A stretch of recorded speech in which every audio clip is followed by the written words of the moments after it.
Welcome to Travel with Sean. I'm Sean, and in this episode, we're visiting the Petrified Forest National Park. I've always wanted to see it. Let's get started. The Petrified Forest National Park is located within the Painted Desert. The park is fairly remote. The visitor center is located about 210 miles northeast of Phoenix, which is about 210 miles west of Albuquerque, New Mexico. And it is also about 200 miles east of the Grand Canyon. The Petrified Forest National Monument was established in 1906 to protect the fossilized logs known to exist in this part of the Arizona Painted Desert. In 1924, a man named Herbert Lohr built a house out of petrified wood just a few miles north of the National Monument. Starting in 1931, the Civilian Conservation Corps was here restoring Lohr's stone house, as it was called, and it was renamed the Painted Inn. The next year, 1932, a part of the Painted Desert, along with the Painted Inn, was added to the Petrified Forest National Monument. Over the next 15 years, the Conservation Corps had many other projects in the Painted Desert and the Petrified Forest, making them more accessible to visitors. It wasn't until 1962 that this land was made into a national park. The Painted Desert is so called because of its reddish hue and other tones. The colors are made by a combination of silt, limestone, sandstone, volcanic ash, and various mineral deposits mixing with bits of petrified wood. Wind and erosion work together to change the look of the Painted Desert.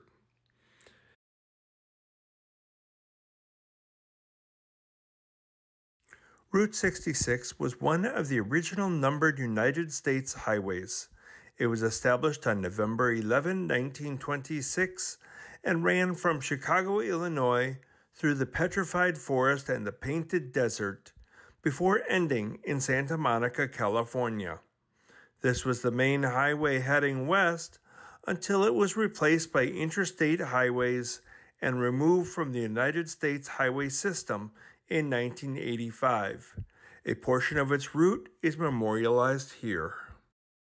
This desert was named by a group of Spanish explorers in the mid-16th century who passed through here looking for the 7 fabled cities of gold. As they passed through the desert, alive with so many colors, they called it El Desierto Pintado, which is the Painted Desert.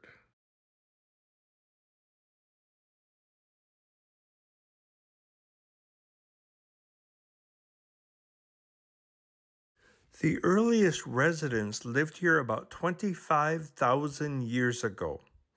Native American farmers lived here about 2,500 years ago. Native Americans from centuries ago left pictographs and other markings on some of the rocks found in the forest. Most of the rock carvings found are believed to be anywhere from 650 to 2,000 years old, but they are nearly impossible to see without the aid of obsidian stone. The petrified logs did not all come from the same species of extinct evergreen tree.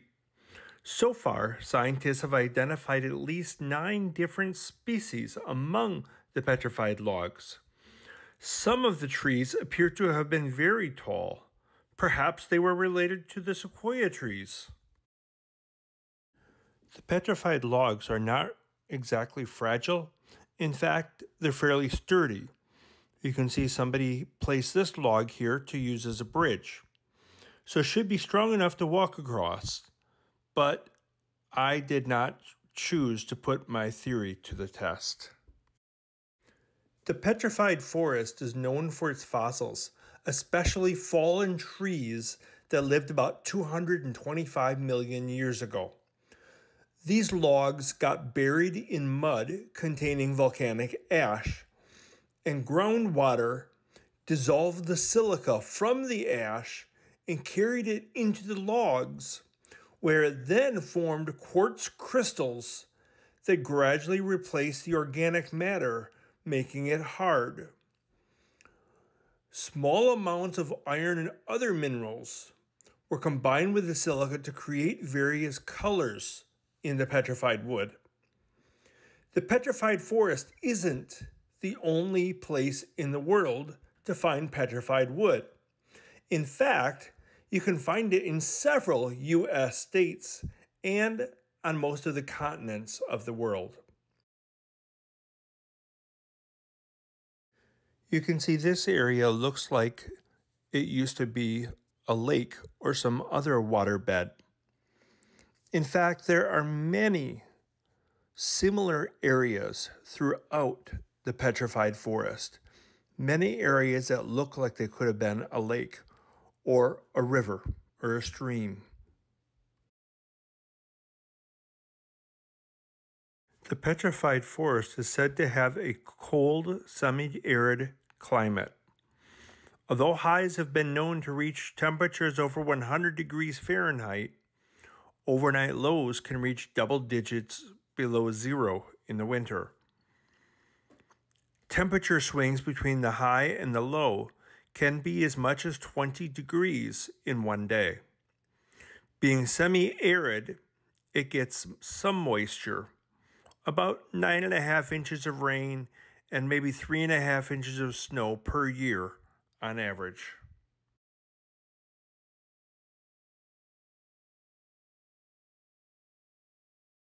In the petrified forest, there are some areas where you may only see a few pieces of petrified logs.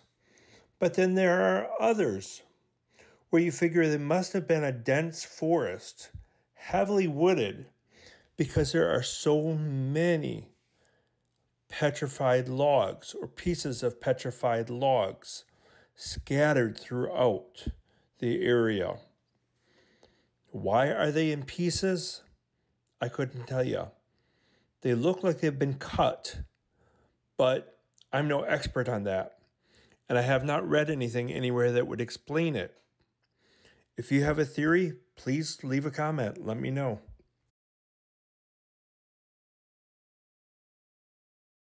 Close-ups of the petrified logs show you that they actually retain their appearance as a log. Most of them. They don't all look like rocks, even though these logs have been turned into rock. They still hold their appearance just like any other log. A couple features you see on the ground looking around the petrified forest, you'll see some dark areas which maybe are from the volcanic ash.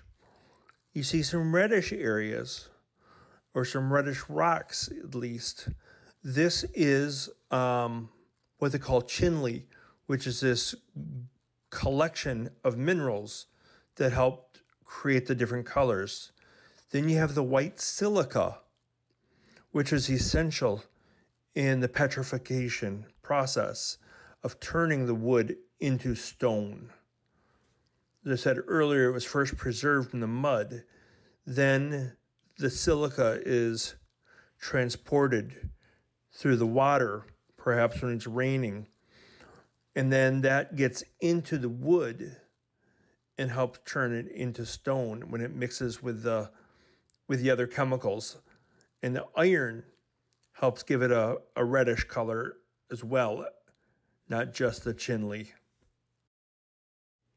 You can't get a good feel for the petrified forest, have a good experience just driving through it. You need to get out. If you're able to walk, you need to get out and walk amongst the petrified wood. Walk along the dirt. Feel what it's like. Many people come here to go hiking, not just to see the petrified logs, petrified trees. But the Park Service also does have several paved walking areas where they prefer you to walk. But even when you see park rangers out, I don't see them stopping people and correcting people when they leave the specified walk area and walk among the petrified logs. So although the walkways appear to be a suggested or perhaps a requested specified walk area, as the park rangers do not stop you if you leave that, but the point is that they do have a lot of them.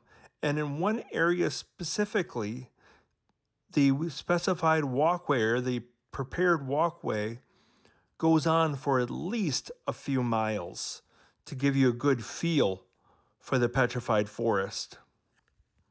But standing on, sitting on, walking on the petrified logs is prohibited. They request you do not do that. Thanks for watching. If you like what you saw, give me a thumbs up. Don't forget to subscribe down below. Then you can be alerted to future episodes of Travel with Sean. And please leave a comment. Let me know what you thought of the video. Let me know what you think of the petrified forest. If you've been here before, leave a comment, share your experience, maybe compare yours to mine. Either way, leave me a comment. I appreciate them all. Until next time,